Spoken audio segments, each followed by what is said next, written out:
Welcome to the Real Estate Baller Show. If you ever like any of the video we posted, if you like this channel, can you do me a favor and hit that subscribe button? It helps us more than you know. And the bigger this channel get, the more people we can help achieve financial freedom. Thank you and enjoy the episode.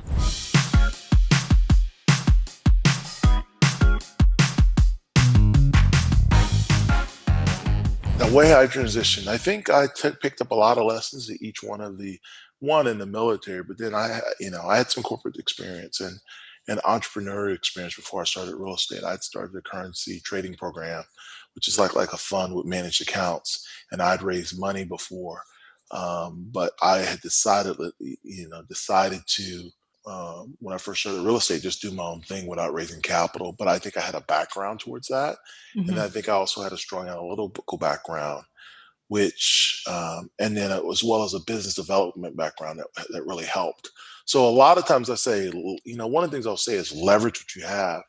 Like, I'm not a very technical person from a improvement standpoint. I'm not the guy that's going to sit there and analyze all the rehabs and everything, but I do think I have a strong analytical skills, strong negotiation skills, and a strong sales skills. So what that allowed me to do is wholesale, learn how to get in and out of deals, and managing risk or learning how to exit. A deal I think is very critical. How to enter and exit, right?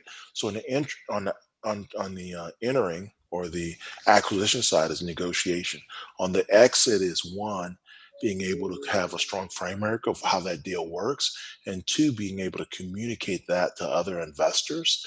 I think those are some of my skill sets, and that allowed for the transition from sales and trading or managing capital or running a trading fund to doing real estate.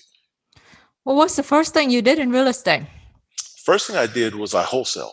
So I went to a course, learned how to wholesale, and matter of fact, I talked to the guy I sold my first wholesale deal to about 3 weeks ago.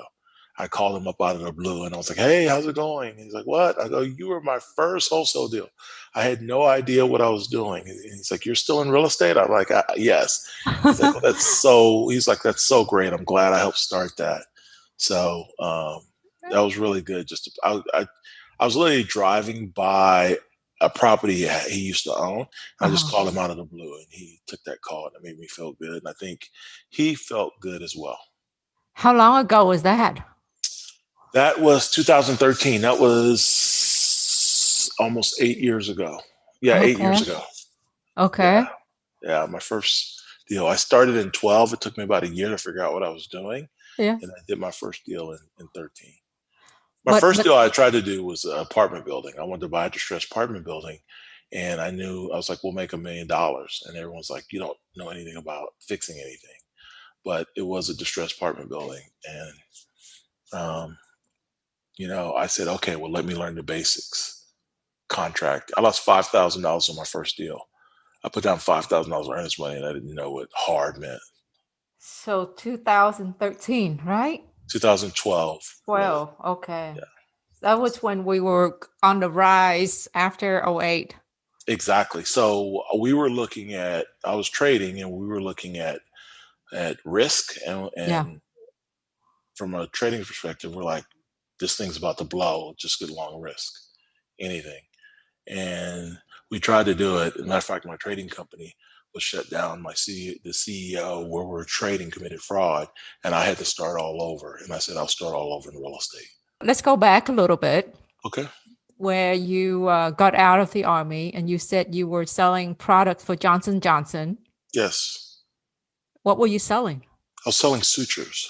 Sutures. Okay. So sutures are, I'm not sure if you have a medical background, they're the string you use to tie things up, either in surgery, in vitro in the body, or outside when you scratch yourself. So I also sold the super glue when it came out, right, for closing wounds. So I sold in surgery to plastic surgeons, cardiovascular surgeons, orthopedic surgeons, and that was my job. My goal was to be in surgery every day and walking surgeons and nurses on how to use our suture. And then you went from there to being in financial? Was it? From there to working in business development with Yeah. a startup company in Austin. So we Okay. grew from, I was like employee number 4 or 5. We grew Uh-huh. to 66, like over 60 people. And what field were they in? It was customer relationship management for Yeah. sports teams. So we Okay. had kiosks. So you go to the stadium, you'd sign up, all your information. Hmm. We would scan it at the stadium. We would Hmm. send it to servers, and then you'd get a fan loyalty program card, Hmm. right? And then you swipe that card, and you press some things on the kiosk, answer some questions, and then you got a coupons, and you built points. So it's Okay. fan loyalty programs for sports teams, So it's all different sport teams. all different sport teams. So all the minor league teams, some professional football and basketball, and other local teams as well. Okay. And then from there, you went on to, I eventually went to grad school. So 01 happened in Austin, yeah, which is 2000 happened in Austin, meaning everything tanked. And right. I went to grad school to get an MBA to learn the financial interworkings of how things worked, of really business. And subsequently, I really learned that finance is the language of business. And so I think I gravitate towards people who, kind of have a grasp of the numbers and how a deal works. Yeah. So that's where you develop your love for numbers. Yeah, yes, somewhat. Yeah, I do. I think I like going through a deal and analyzing the numbers and figuring out how it works, and looking at my company and going, okay, how are we doing? Looking at our margins and our balance sheet, and what's our engine for growth.